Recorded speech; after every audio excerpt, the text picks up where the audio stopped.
Hey my people, bimeze bite? Ubu ngubu noneho nje kukwereka uburyo wapositinga video ikarebwa ikagira views nyinshi nyine ikarebwa n'abantu benshi. Biza ari igihe upositinga video ugasanga igize views 100. Ngiye kukwereka noneho uburyo wajya ukoresha kugira ngo irebwe n'abantu benshi nyine.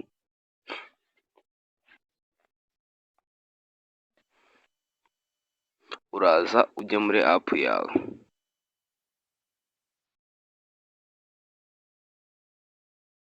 Tegereze gato ifunguke.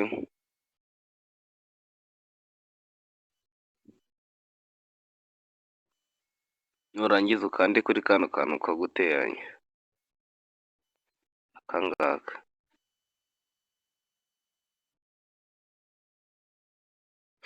Wakande.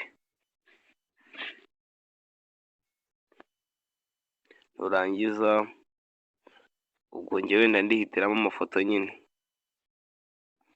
Amafoto mpitamo.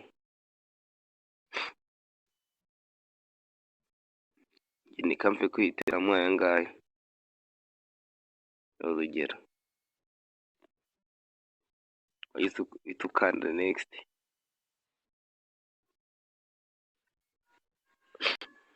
Ubundi uzuhitemo sound ushaka nyine uyihitemo.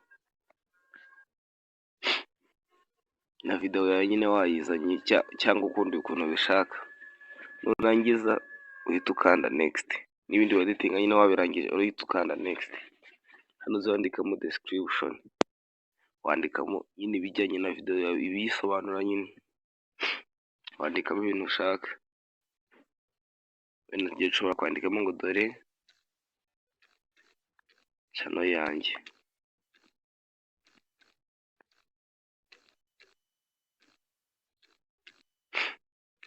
Urugero nyine. Ukaza ukeditinga nyine ibyo ushaka wabirangiza ugahita ujya hano hasi ahantu handitse more option.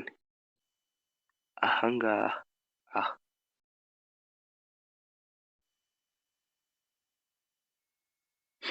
Aho murimo murahabona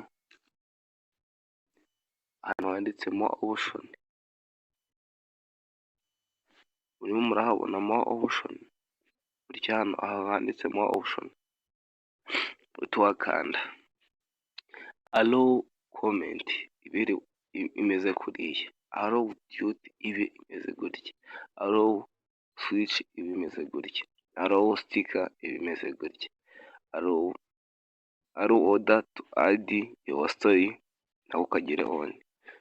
Naka kanditse ngo allow high quality upload.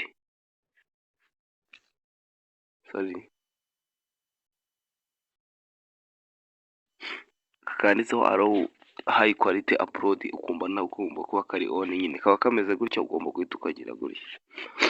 Warangiza ugahita usoza ukaza ukareba everyone can see post nyine. Ugomba kuba biri muri gutya nyine muri everyone. Aho ugomba kuba biri. Ubundi ugahita biba birangiye sasa hano. Ugahita ukanda hano hasi handitse ngo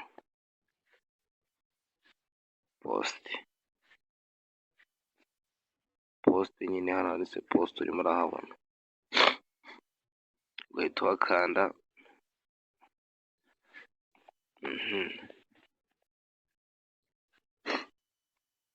Ubu sasa video irimo iri postinga nta kibazo. Irimo iri postinga.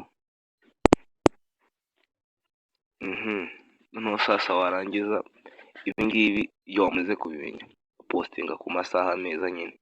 Ntabwo wajya kuri TikTok ngo postinge saa 7 z'ijoro. Wenda posting ugomba gupostinga aho ku manywa nyine abantu baba bari active nyine bahita bayireba ikazamuka ikarerwa n'abantu benshi. Sawa ciao turi kumwe.